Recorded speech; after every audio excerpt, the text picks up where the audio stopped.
ГСП онлайн. Городские новости сейчас. Понедельник, 10 утра. Дом молодежи. Кадеты из школы номер 18 принимают присягу. Торжественное событие проходят те, кто пополнил ряды кадетского школьного корпуса не так давно. Всего 64 человека. Пополам – юношей и девушек. Это 2 пятых класса, частично 10 и 6.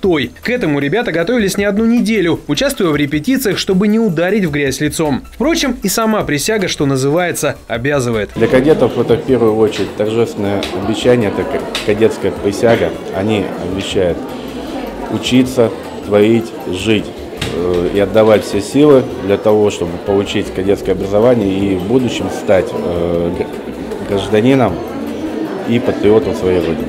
В день принятия присяги ребят пришли поздравить и поддержать власти города, духовенство, родители, представители казачества и ветераны боевых действий Афганистана. После торжественной церемонии концертная программа для родителей и гостей, песни, танцы, световое шоу и сабельное мастерство с элементами риска.